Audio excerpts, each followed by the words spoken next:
right, my friends, this is a video for the green team or for anyone who wants to attempt an extra challenging assignment, something extra beyond the normal homework. This is an assignment about summary and response. A summary and response assignment is a 2-paragraph assignment where the first paragraph summarizes or restates ideas from something that you read or something that you heard. And then the second paragraph is a personal response to what you read or what you heard. So for this assignment, we have a summary response to more This I Believe articles. So your first task is to choose one of these articles from the This I Believe index, and you can choose any one that you like. Take a look at a few of them and see which one you like the best. But again, these essays feature the same format that we have for our writing assignment number 2, our narrative essay. It starts with a belief statement, and then it goes on to things from the past, talks about things from the future, and then gets to the end where it restates your main idea.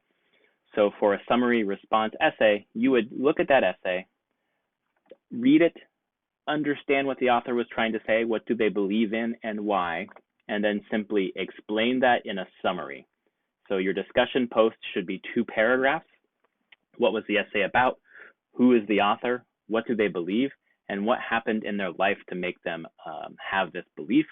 You want to read their essay and then write what you understood in your own words as much as possible. And then the second paragraph is simply your personal response. This is the easier part of a summary response assignment. What was interesting about their essay to you? What's your opinion? Have you had similar or different experiences? And that's all we want to look for in that paragraph.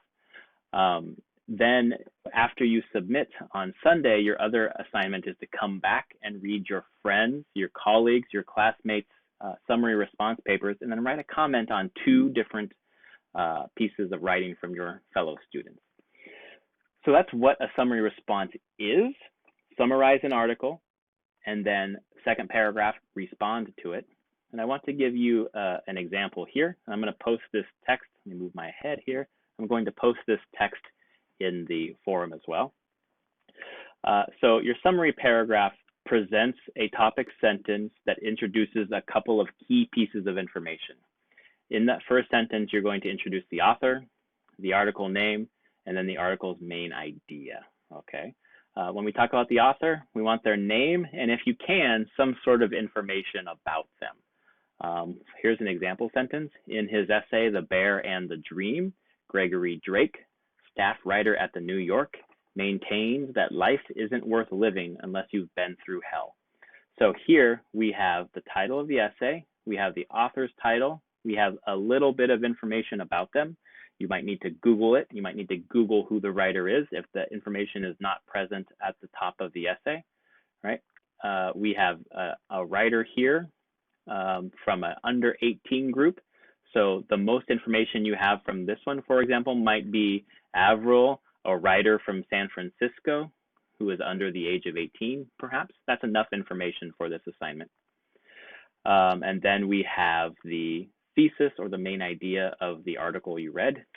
For this one, the main idea, of course, is that he believes it's easy to forgive but hard to forget. And again, you want to use that in your own words. For example, it's hard to let people know what they did is okay, or it's easy to let people know what they did is you have gotten past the hurt or the pain, but it's something that will always be on your mind. Something like that. That's a restatement using different words. And then your summary paragraph needs some supporting sentences. Basically, supporting sentences are simply a summary of some of the ideas or details from the article that you think are the most important. So if I were writing this for this article here, I would choose maybe one main idea from each of these paragraphs. So I'd have a total of 4 sentences, just some detail that I thought was the most important and told us that it's easy to forgive but hard to forget. And then you finish with the last statement the author makes. Drake concludes his essay by stating, and you can use those words with the author's actual name, and you're just restating that main idea, right? This last paragraph here restates the main idea. So that's all your introductory paragraph is. You introduce with this key information in one sentence, and then you list the main ideas from the article, and then you restate the author's concluding statement. So your paragraph might look something like this.